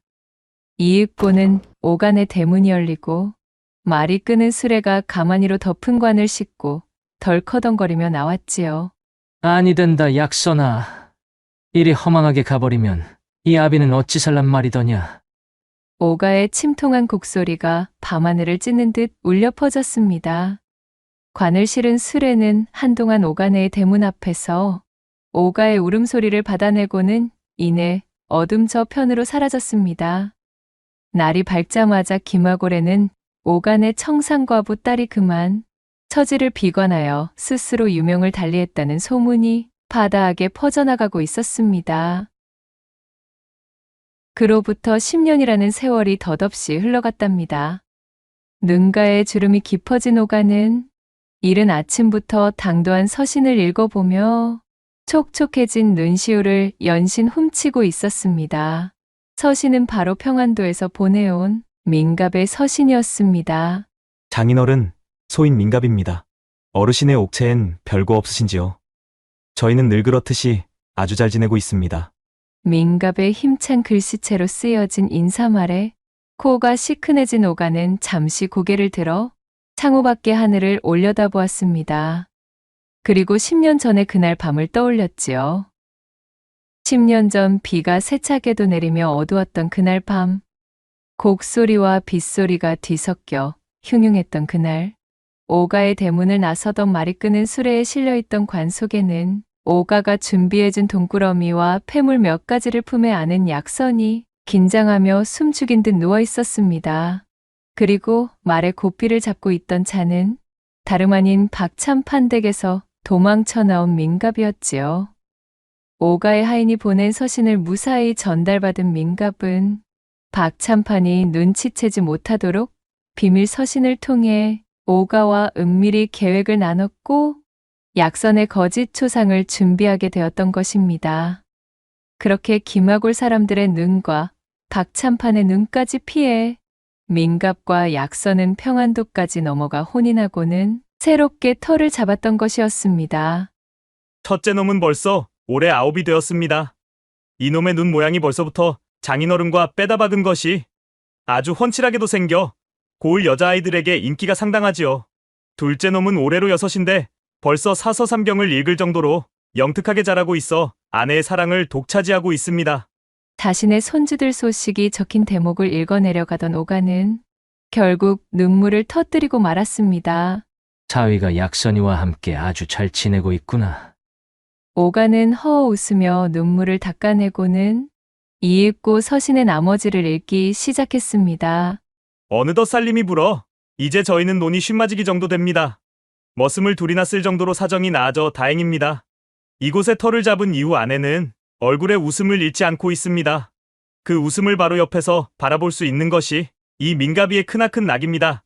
장인어른, 나날이 계속되는 행복 속에서 그저 장인어른의 안위를 걱정하며 지낼 뿐입니다. 자주 기별을 드리지 못해 송구할 따름입니다. 아버지, 저는 남편과 아이들과 함께 너무나 잘 지내고 있습니다. 남편은 언제나 저를 먼저 생각해주고 있어 과거에 힘들었던 나날 같은 것은 이제 기억이 나지 않을 정도여요.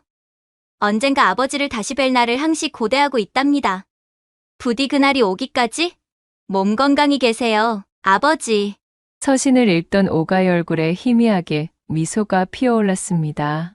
그래, 이거면 되었다. 이거면 되었어. 오가는 창호 마당으로 천천히 시선을 옮겼습니다. 마당에는 모란꽃이 활짝 피어 있었고 꽃들 사이로 나비 한 쌍이 단아하게 춤을 추듯 날갯짓을 하며 서로를 애틋하게 부비고 있었다는 후문이 옵니다. 세 번째 이야기 시작합니다. 조선시대 강릉의 어느 한적하고 고즈넉한 시골 마을.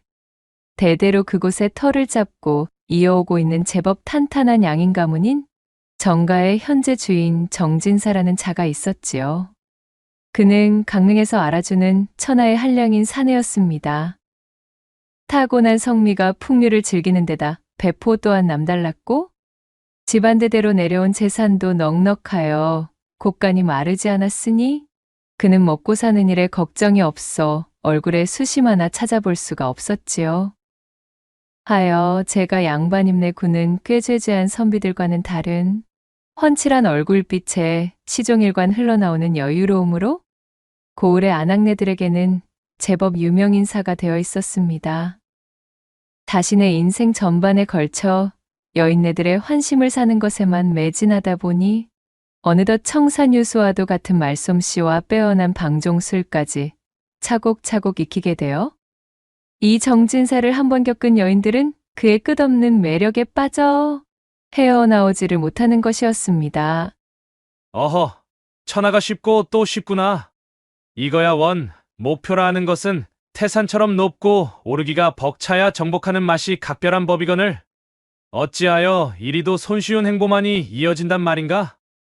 기생집에 들어가면 치마를 두른 모든 여인네들이 이 정진사를 서로 모시겠다며 아우성이고 객실에 들어서도 버선발로 흙마당에 뛰쳐나오는 기녀들이 줄을 서는 것이었습니다.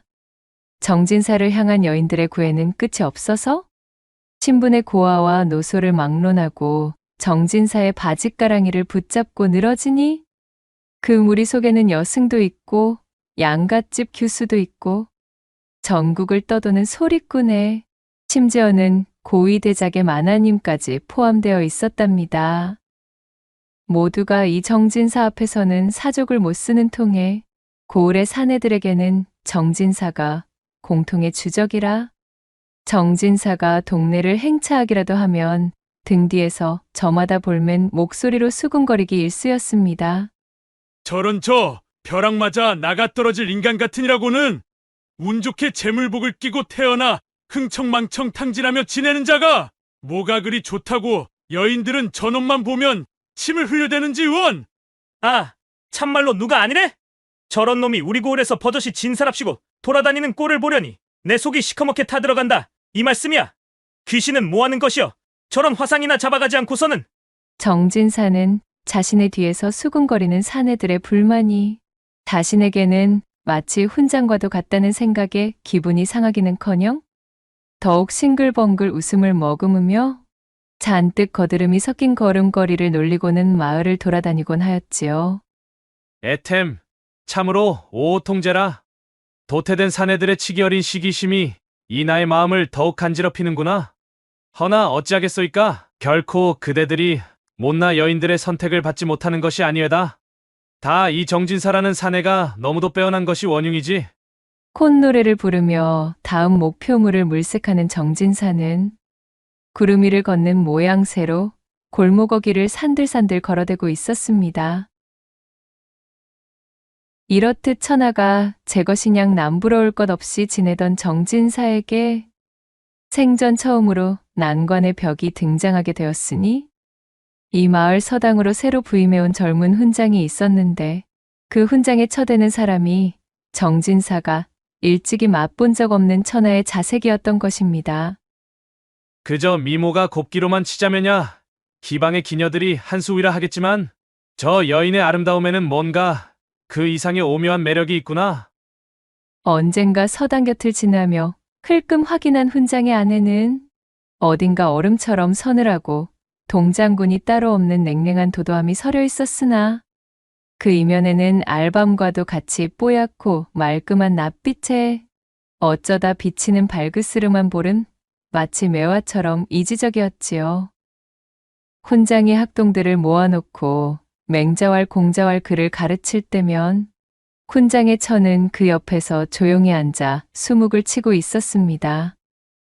그녀의 얼굴에는 웃음기 하나 없었으나 과묵하고도 조신한 모습에서는 밭꽃처럼 화사한 기품이 느껴졌습니다. 참으로 절세의 가인이로고 이 고을에 어찌 저런 인재가 납셨단 말이던가. 이는 분명 하늘이 타성에 젖어 나태해진 내게 내린 하나의 거대한 시험이리라. 여지껏 이리도 이 내 마음을 뒤흔든 여인이 있었던가. 정진사는 그만 훈장의 부인에게 깊이 빠져 다른 여인들에게는 일절 관심을 두지 않은 채 그녀를 향한 연심과 승부욕을 활활 불태웠지요. 그 길로 정진사는 훈장처에게 홀딱 반해 훈장님과 글을 나눈다는 근사한 핑계를 구실 삼아 뻔질나게 서당을 들락거리며 수작을 걸어대기 시작했습니다. 아무런 내막도 몰랐던 젊은 훈장은 낯선 고을로 이주하여 친구 하나 없이 외롭던 차에 늘상 좋은 술과 값비싼 사내짐이 안주를 주렁주렁 싸들고 방문하는 이 정진사가 반갑기만 했기에 두 사람은 금세 친해질 수 있었습니다. 그리고 훈장의 부인 이름이 설매라는 것 또한 알아내게 되었지요. 그 이름 한번 자색과 어울리는 어여쁜 이름이로고. 정진사는 점점 더 설매에게 기우는 자신의 마음을 주체할 수가 없어졌습니다. 그렇게 정진사가 매번 서당에 들러 훈장과 술잔을 기울이며 담소를 나누면 두 분, 그럼 즐겁게 이야기를 나누시지요. 하며 설매는 얌전히 안방으로 들어가는 것이었습니다. 몸을 돌려 들어가는 설매의 뒷모습을 흘끔대는 눈으로 훑으니 치마폭에 쌓여있는 음영이 정진사의 심장을 절구질하듯 쿵쾅거리며 때려대는 통에 정진사는 자신의 심장박동 소리가 훈장의 귀에 들리지 않았을까 하는 쓸데없는 걱정까지 해야 할 판이었습니다. 그러던 어느 날 저녁이었습니다. 훈장과 진득하게 술잔을 기울이던 정진사가 방구석에 높게 쌓인 설매의 사군자를 보고 떡 벌어진 입을 다물지 못한 채로 감탄하며 말했습니다. 어이구, 참으로 사군자의 기품이 흘러넘치는 것이 이것은 두말할 필요도 없이 걸작 중의 걸작입니다. 그려? 정진사가 사군자를 펼쳐들며 훈장에게 너스레를 떨어대니 훈장은 겸연쩍게 머리를 긁으며 제 아내가 그저 심심풀이 삼아서 친 수묵으로 그리 좋은 평가를 받을 만한 물건이 아니지요. 흔한 졸작 중의 졸작입니다. 하고는 겸양을 떨며 부끄러워했습니다. 훈장의 그 말이 떨어지기 무섭게 정진사는 손사래를 치며 졸작이라니요. 무슨 그런 당치도 않은 말씀을. 이 사군자를 제게 파십시오. 제가 일찍이 여기저기 다니며 이러한 그림들을 보는 재주를 좀 지녔으나 훈장님의 아내분께서 치신 이 사군자는 참으로 대단한 작품입니다. 이런 물건을 그냥 넘긴다면 신뢰 중의 신뢰지요. 라고 호들갑을 떨면서 품에서 엽전이 든 주머니를 내어놓는 것이었습니다. 그리고는 훈장이 말릴 틈도 없이 사군자 한 점을 둘둘 말아서는 제 품속에 쏙 집어넣어 버렸지요. 이거 왜 이러십니까? 돈을 받고 팔만한 작품이 아니래도 그러시는군요. 정진사 마음에 드셨다면 그냥 내어드릴 테니 이 주머니는 도로 가져가시지요. 깜짝 놀란 훈장이 전대를 거두라며 어쩔 줄 몰라 했으나 정진사는 이미 막무가내로 사군자를 품에 넣고서는 이내 주랭랑을 치듯 훈장의 집에서 빠져나가 버렸습니다. 정진사가 가고 난 후에 훈장 부부가 엽전 주머니를 열어보니 그 속에는 자그마치 거금 100냥이 들어있는 것이었습니다. 그야말로 화들짝 놀란 훈장의 뒤로 설매가 조심스럽게 입을 열었지요. 서방님, 이러한 거금을 제 그림값으로 받을 수는 없습니다. 제 사군자가 그러한 물건도 아닐 뿐더러 이런 돈을 받고 그림을 팔았다는 것이 마을에 알려지기라도 하면 마을 사람들에게 이상한 소문이 돌 것이 뻔하니 이 돈은 내일 제가 정진사께 돌려드리도록 하겠습니다. 하고는 엽전 주머니를 챙겨두는 것이었어요. 물론 이는 정진사의 계략으로 평소 설매의 행실을 눈여겨본 정진사가 반드시 자신에게 돈을 돌려주기 위해 걸음할 것이라는 사실을 미리 염두에 두고 부린 수작질이었습니다. 이튿날이 밝아오고 훈장의 학동들을 가르칠 동안 설매가 돈주머니를 돌려주기 위해 정진사를 찾아왔습니다. 훈장이 없는 곳에서 설매와 만날 구실을 만들려던 정진사가 제 의도대로 홀로 찾아온 설매를 맞이하며 속으로 쾌재를 불렀습니다. 제 그림을 높게 평해주신 것은 감사하오나 이러한 거금은 절대 받을 수가 없사옵니다. 돌려드리러 왔으니 부디 거두어 가셔요. 정진사는 이미 끝난 거래라며 돈주머니를 받지 않으려 하였고 그럴수록 설매는 더욱 완강히 돈주머니를 돌려주기 위해 서로 옥신각신하게 되었지요. 설왕설래로 이어지는 투닥거림이 계속되자 정진사는 그것을 구실 삼아 설매의 가녀린 손목을 잡아보았습니다. 부드러운 손목의 감촉이 느껴지는 통에 정진사는 뻐근해지고 말았지요. 그리하여 못 이기는 척 돈을 다시 받아든 정진사는 꾸벅 인사하며 집으로 돌아가는 설매를 바라보며 헛기침을 하고는 중얼거렸습니다. 이대로는 내 마음이 달아 아니 되겠다. 내 반드시 저 여인을 내 차지로 만들고야 말리라. 그로부터 며칠이 지난 후 훈장이 친척의 상가집으로 문상하기 위해 고향에 갔다는 소식을 들은 정진사가 아무것도 모르는 척 술병과 진귀한 안주를 싸들고 서당을 찾았습니다. 홀로 서당에 앉아 사군자를 치고 있던 설매를 발견한 정진사가 그녀의 손목을 잡으며 그윽한 눈길을 보내자 깜짝 놀란 설매는 그의 손을 확 뿌리치며 말했습니다. 이게 무슨 짓입니까? 남편이 출타 중인 집에 오셔서 장난이 지나치십니다. 그만하시지요. 전에 없는 조급한 마음이 들었던 정진사는 평소답지 않게 서두르며 기어코 설매를 안고 쓰러졌습니다. 그러자 설매가 품에서 은장도를 꺼내들고는 살벌한 눈초리로 정진사를 노려봤지요. 설매의 흉흉한 기백에 정신을 차린 정진사가 뒷걸음을 치며 그녀에게 사과하고는 황급히 자리를 떠났고 꽁지가 빠져라 집으로 돌아오는 와중에도 정진사는 쉽게 품을 내어주지 않는 그녀의 고귀한 절개에 다시 한번 탐복하며 그녀를 향한 연심을 더욱 키우고 말았습니다. 시간이 흘러 며칠이 지나가자 학동편에 서당에 들리라는 훈장의 전가를 받고 제발이 저렸던 정진사가 쭈뼛거리며 서당을 찾았습니다. 정진사를 발견한 훈장이 그를 반갑게 맞이하며 제 고향에서 가져온 안주와 함께 술상을 건넸습니다. 술상을 차려온 설매는 정진사를 보고도 태연하게 가벼운 눈인사를 보내는 것이었지요. 그 모습을 본 정진사는 안도와 놀라운 마음을 동시에 가지게 되었습니다. 한바탕 소금 세례라도 받지 않을까 싶어 움츠러들고 있었는데 아무 일도 없었다는 듯 저리도 고고하고 꼿꼿하니 확실히 설매의 기백이 보통이 아니라 여기게 되었습니다. 아직 기회가 남아있음을 깨달은 정진사는 훈장과 함께 술잔을 나누며 불쾌하게 술이 오르기를 기다렸습니다. 이윽고 훈장이 알딸딸한 얼굴로 취하자 정진사는 훈장의 팔소매를 끌고는 저작거리로 데려가 자신의 단골 기생집으로 들어가는 것이었지요. 그리고는 기생어미한테 몰래 엽전꾸러미를 두둑이 찔러주고는 제일 기회가 좋은 기녀를 붙여 내 손님의 혼을 쏙 빼놓아 주시게.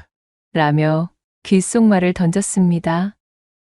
그리하여 기방에서 가장 어여쁘고 꽃갈춤이 뛰어난 기녀가 하며 인사불성이던 훈장의 손을 잡아 끌어 금침이 깔린 뒷방으로 데려가 온갖 기교를 쏟아부어 훈장의 혼을 빼놓게 되었습니다.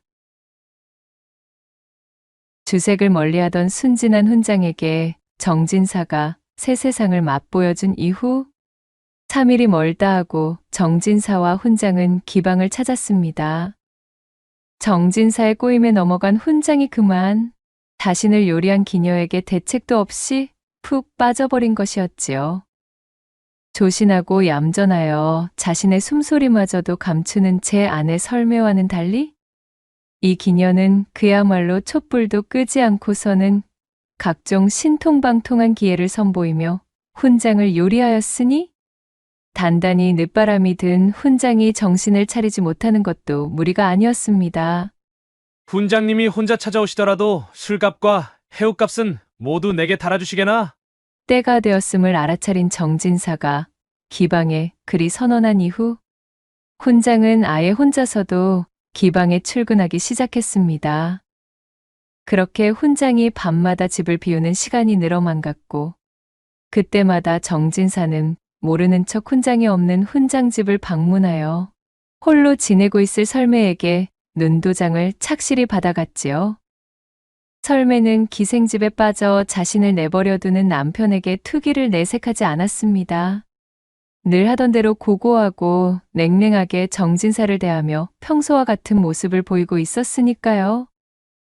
그렇게 야속한 시간이 흐르고 빗줄기가 구슬프게 추적추적 내리던 어느 날 낮부터 혼자 기방에 들이닥쳐 기녀를 끼고 진탕술을 마시느라 훈장이 정신없던 사이에 정진사는 여유로운 걸음으로 서당에 들렀습니다. 경계의 눈빛으로 정진사를 본체만 채하던 설매의 얼굴이 전과는 달리 복숭아빛으로 잔뜩 물들어 있었고, 정진사는 그것이 자신의 남편에게 단단히 화가 나 투기가 극단으로 치달았을 때 나오는 설매의 얼굴이라는 것을 이미 알고 있었지요. 어찌 이리도 고귀한 아내를 홀로 버려두고 훈장님은 어디서 무얼 하시는 겐지원? 어텀. 그럼 잠시 미라도 피하려 하니 내 좀 들어가겠소이다. 그렇게 정진사는 헛기침을 하며 설매의 옷고름을 풀었고, 설매는 은장도를 꺼내드는 대신 조용히 눈을 감고 정진사의 손길에 얌전히 응했습니다. 네, 비록 허한다 하여 오해는 하지 말아 주십시오. 이것은 단지 남편에 대한 원망이 커져 아내로서의 소임을 다하지 못할 것을 염려하여 미리 독을 빼는 것일 뿐 제가 다른 마음을 먹어서가 아니옵니다. 어이고, 물론이지요. 그야말로 여부가 있겠습니까? 그 독 내가 빼내드리리다. 떨어지는 낙수 소리와 함께 두 사람은 천지를 뒤흔드는 운우를 나누었고, 정진사는 그토록 염원하던 고고한 설매의 품에서 빙긋이 웃음을 지으며 길고 긴 여정에 대한 종지부를 찍고는 하늘을 올려다보며 크게 너털웃음을 터뜨렸다는 후문이 옵니다. 마지막 네 번째 이야기 시작합니다. 옛날 옛적 조선의 산세 좋은 문막골이라는 고을에 점디 젊은 과부가 살고 있었습니다. 나이차가 많이 나던 남편과는 매파의 중매로 만나게 되어 과부의 나이 꽃다운 17에 새 신부로 들어오게 되었지요. 아무것도 모르는 새파랗게 젊은 나이로 앞으로 남편과 그려나갈 분홍빛 청사진을 꿈꾸며 설레던 나날도 있었으나, 시집을 와서 보니 남편이라는 사람은 자신이 사랑할 여자가 필요했던 것이 아닌 그저 자신의 대를 이어줄 사람이 필요했던 것뿐이었습니다. 아내에 대한 지극정성이나 사랑에 대한 표현은 고사하고 필요에 의해 꼭 합방을 해야만 했던 나를 빼놓고는 과부의 곁에 있어주는 날조차도 손에 꼽을 정도였지요. 그리도 무뚝뚝하고 정을 주지 않을 작정이었으면 적어도 오래 살아주기라도 했어야 좋으련만, 얼큰하게 취해 집으로 돌아오는 길, 흉흉하게 불어닥친 여름날 비바람에 잔뜩 불어난 개울로 발을 헛디딘 남편은 그 길로 이승을 하직하고는 아직 창창한 나이에 새색시 과부만을 남기고 그렇게 불기의 객이 되어버렸답니다. 일찍이 남편을 떠나보내고 슬하에 둔 자식도 없었던 상황이라 과부는 졸지에 집안의 안주인이 되고 말았던 통에 남편의 빈자리를 채우며 집안의 대소사를 신경 쓰다 보니 외로움이라는 감정을 제대로 느껴볼 짬조차 나지 않았습니다. 그렇게 정신없는 여러 해가 지나가고 어느 정도 안정된 생활이 과부를 찾아오니 그제서야 배 아래쪽부터 허벅대 안쪽까지 근질근질해지는 것이 온유월 바람을 타고 들어오는 마파람 마냥 외로움이라는 것이 찾아들기 시작했지요.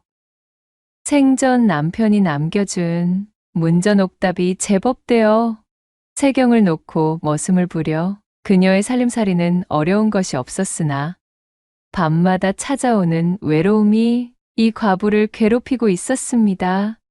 참으로 외롭도다. 내 아직 창창한 육신을 지녔거늘 이처럼 매일을 독수공방하며 적적히 지내야 한단 말인가. 과부는 입술을 깨물며 중얼거리고는 어둠 속에 취해 이불 안으로 손을 집어넣어 질척이는 손장난으로 자신을 위로하다가 탄식과 슬픔을 내뱉었습니다. 그렇게 젊은 과부가 그 당시 생활상으로는 누구에게도 드러낼 수도 없고 드러내어서도 아니 되는 고독 속에 묵직한 외로움을 쌓고 지내던 어느 날, 과부댁에서 가장 많은 일을 하고 있던 고참격의 머슴 한 명이 풍토병을 얻어 몸져 눕게 되었습니다. 일반적인 시기였다면 머슴 하나 대체하는 것은 그리 어려운 일도 아니었으나 하필이면 쓰러진 머슴이 오랜 기간 젊은 과부의 집안일을 도맡아 처리해주던 솜씨 좋고 경험 많은 숙련꾼이었던지라 쉽게 대체될 수 있는 인력이 아니었습니다. 게다가 엎친 데 덮친 격으로 당장 조금 있으면 농번기가 도래하기 때문에 일손이 급한 처지에 일이 되었으니 과부는 발등에 불이 떨어지고 말았지요.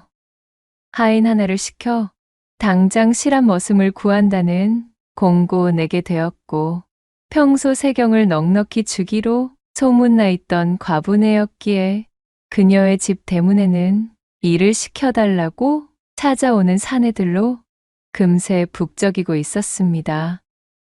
찾아온 머슴들을 하나하나 뜯어보던 과부는 좀처럼 자신의 마음에 쏙 드는 자를 추릴 수가 없었습니다. 모여든 자들의 면면을 살펴보니 탁배기에 풀풀 찌든 냄새를 풍기는 자, 난 놓고 기역자도 몰라 간단한 셈조차 하지 못하는 자, 험상궂은 관상에 눈동자에는 음심이 그득하여 홀로 지내고 있는 자신에게 엄한 짓을 할 것이 뻔한 자까지 각양각색의 사내들이 몰려왔지만 하나같이 마땅찮은 자들 뿐이었습니다. 이골에 믿고 일을 내어줄 만한 사내가 이리도 귀했단 말인가. 새삼일이 한번 꼬이려고 하니 이제야 고을의 사내들 사정을 알게 되는구나. 이거 참으로 큰일이 아닐 수가 없는데 이것을 어쩌면 좋단 말인가. 욕심을 거두고 아무나 들였다간 필시경을 칠 것이 분명하거늘. 그렇게 과부가 실망만 잔뜩 안고서 허송세월을 보낼 때였습니다. 예십니까요? 이댁서 일할 머슴을 구한다는 소리를 듣고 찾아왔구만요. 이른 아침 과부댁의 대문을 두드리며 찾아온 자가 있었으니 과부가 그 반가운 소리를 듣고 헐레벌떡 대문 열고 나가보자 허우대가 듬직한 사내가 겸연쩍은 얼굴로 서 있었습니다. 똘망똘망한 눈동자의 번듯한 품새가 과부의 마음에 쏙 들었지요. 게다가 그 뿌리가 어디인지도 모를 정도로 닳고 달아 뺀질거리는 저작거리 변변찮은 사내들과는 달리 어딘지 모르게 어색함이 깃들어 있는 순진한 몸짓이 과부의 눈에 쏙 들어오는 것이 참으로 더할 나위 없이 좋았습니다. 그래. 어서 오시게나. 참으로 좋은 걸음을 해주셨네 그래. 마침 자네와 같은 사내를 구하고 있었으니 사양 말고 어서 이리 들어오시게. 과부는 헛기침을 하고는 사내를 마당 안으로 들여주었어요. 그래. 이름이 무엇인고? 다른 집에서 세경살이는 좀 해보셨는가? 셋네 덕배라고 부르심 쓰고요. 윗골 정참봉댁에서 나무찜을 해다주는 일을 하다가 여기저기 소장농들 틈에 끼어서 날품이나 팔아봤지 진득하니 세경살이로 들어와 본 것은 처음이구먼요. 사내의 순진하리 많지 솔직한 대답이 끝나자 과부의 마음이 또 한번 움직이는 것이었습니다. 익숙하지 않았지만 경쟁이 치열한 자신의 집 머슴살이를 따내려 거짓을 고할 수도 있었는데 경험이 없음을 술술 털어놓는 것이 또한 과부의 마음을 흡족하게 했습니다.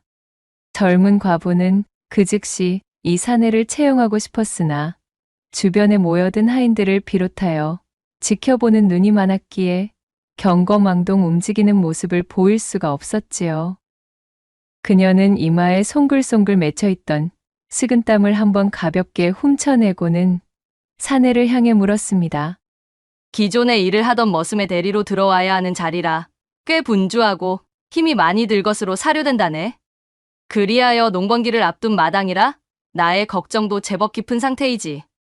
그간 머슴살이를 희망한 사내들은 많았으나 모두가 이런 중한 자리에 어울리지 않는 뜨내기들 뿐이어서 망설이던 차였지 무언가. 그런 연유로 내 자네에게 한 가지 물어보겠네. 믿음직하게 일을 처리해줄 사람이 필요한데 할 수 있겠는가? 과부의 물음에 사내가 맑은 미소를 씩 보이며 힘차게 고개를 끄덕였지요. 그는 순수한 청년, 그 자체의 밝은 빛을 뿜으며 자신있게 대답했습니다. 아이고, 그러면 입죠. 이래봬도 힘 하나는 타고났습니다요. 덕배가 소매를 걷어붙이고 팔뚝을 내보이자 선명하게 돋아있는 힘줄이 과부의 눈에 들어왔습니다. 일순 그녀의 심장이 요동을 치며 쿵쾅거리는 것이 자신의 귀에까지 들릴 지경이었지요. 그래, 그렇다면 오늘부터 한번 일을 해보시게? 농번기라 한창 정신없이 바쁠 테니 내 잘 부탁함세. 과부는 붉어진 뺨을 애써 감추며 그날을 기점으로 단박에 덕배를 머슴으로 채용하였습니다. 이튿날부터 본격적으로 일을 시작한 덕배는 과연 일머리가 특출나서 전에 일하던 머슴의 그림자도 생각나지 않을 만큼 열심이었습니다. 시원스레 일을 해치우는 덕배를 보며 과부는 점점 더 그를 신용하게 되었지요.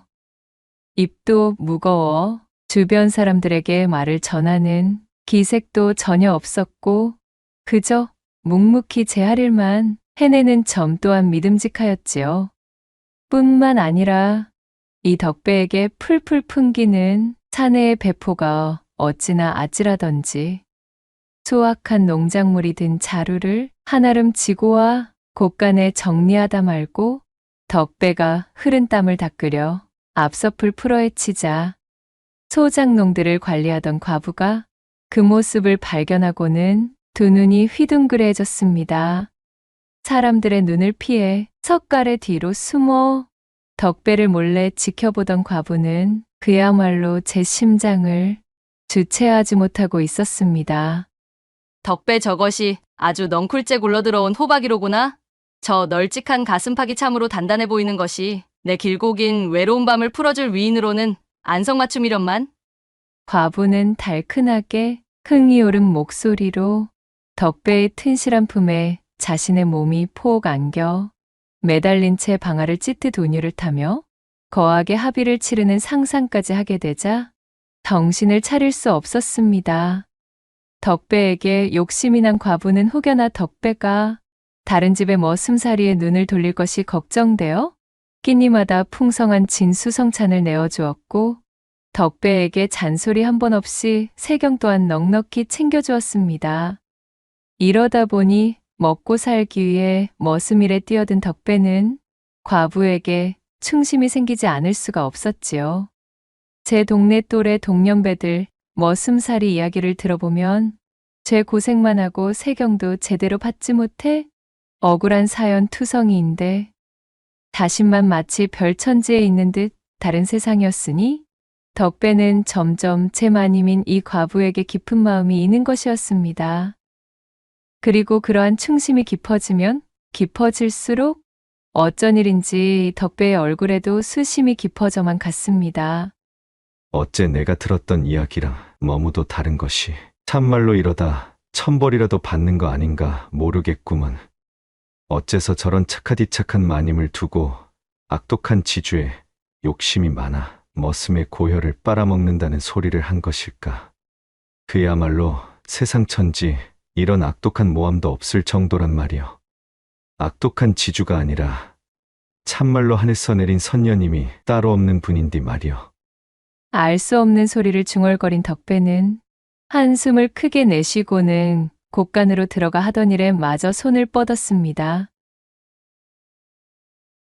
그렇게 시간은 흐르고 흘러 과부와 덕배의 사이가 더욱 돈독해진 어느 날 밤, 그간 벼르고 벼르던 과부는 결국 하인들이 모두 잠든 삼경이 되자 고양이 걸음으로 살금살금 덕배에게 내어준 별채를 향했습니다.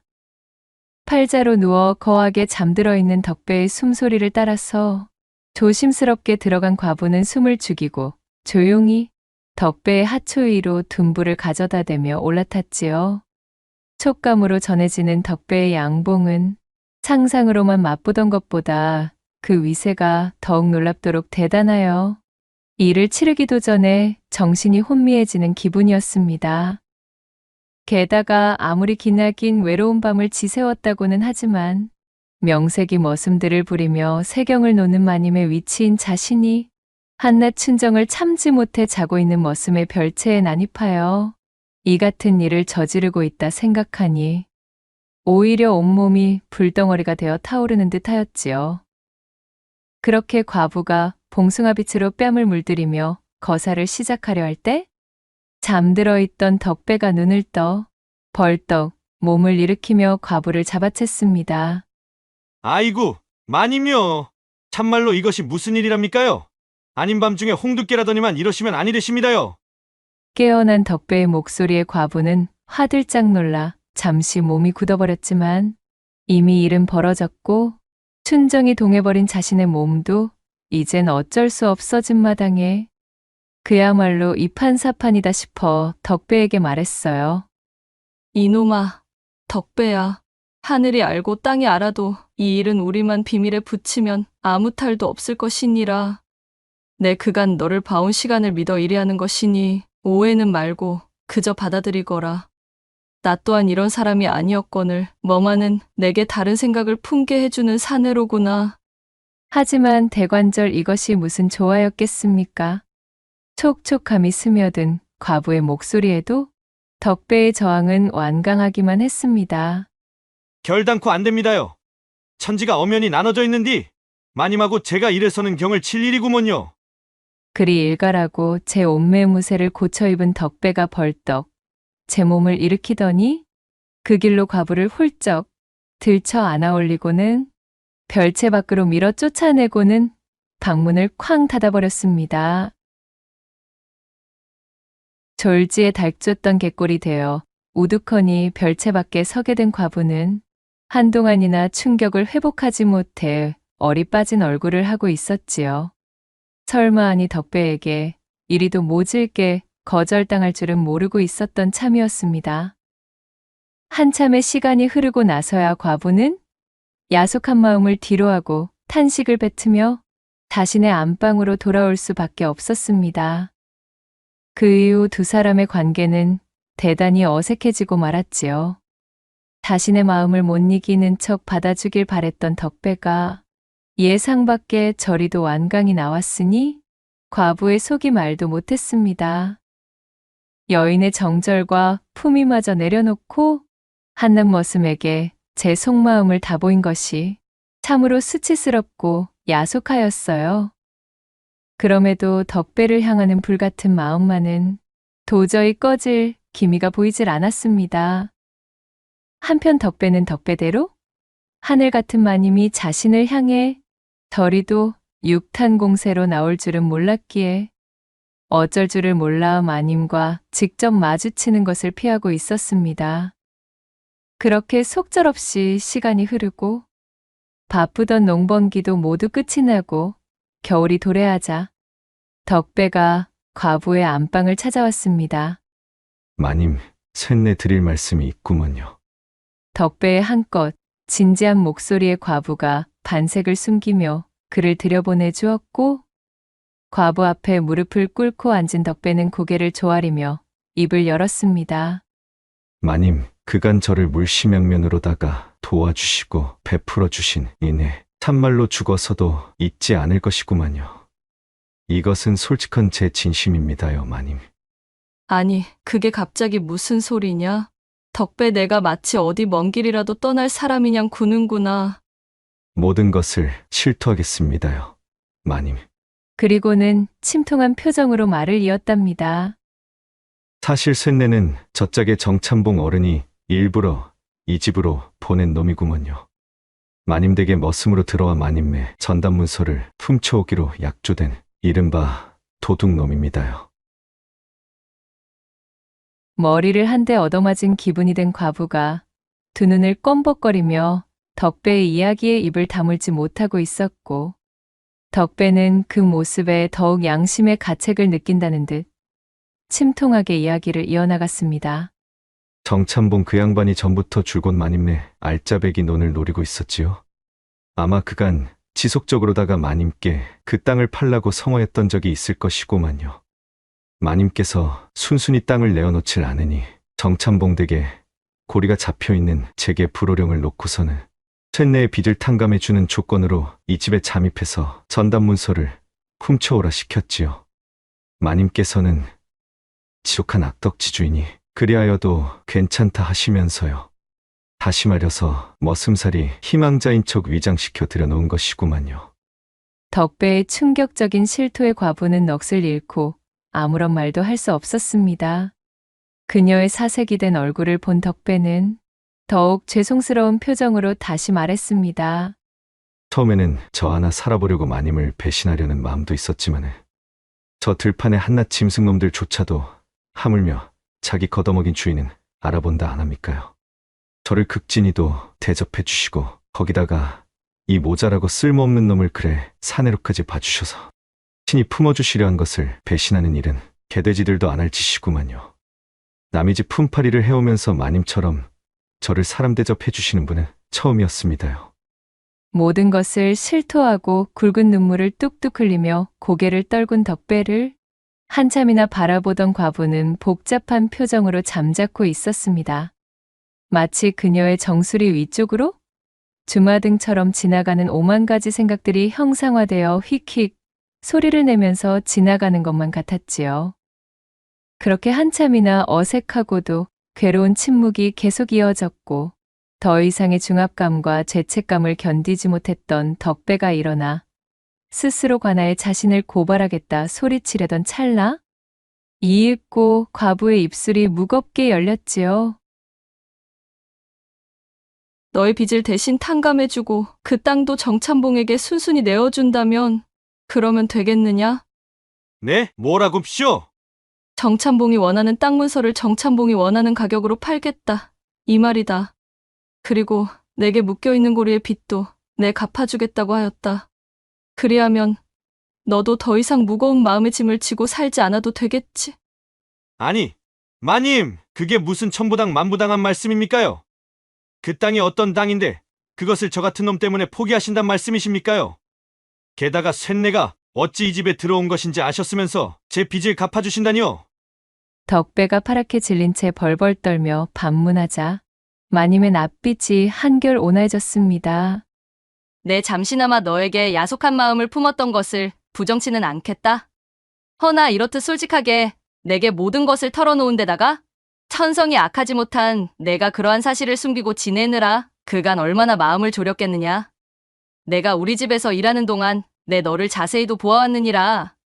너는 하나를 시키면 열을 해놓고 굳이 내가 나서지 않아도 될 일도 불평 한 번 없이 솔선수범하였지. 모름지기 사람은 귀 있어야 귀 돌아오는 법. 땅을 포기하는 것이 아니라 내 너의 인품에 투자를 하겠다는 소리다. 과부의 말을 들은 덕배는 천지가 요동칠 만큼 펑펑 눈물을 쏟았습니다. 그는 과부 앞에 연신 엎드려 절을 하며 100번 1000번 감사하고 또 감사하다면서 다시는 마님을 배반하거나 엄한 마음을 품지 않겠노라 읍소하였지요. 그러자 과부가 배실배실 장난스레 웃으며 말했답니다. 상황이 참으로 적절치는 않다만 서로 간의 감정과 묵은 앙금도 풀렸으니 오늘 밤에는 내 청을 거절하지 않을 테냐? 그러자 덕배가 눈물을 훔치고는 콧김을 잔뜩 뿜으며 답했습니다.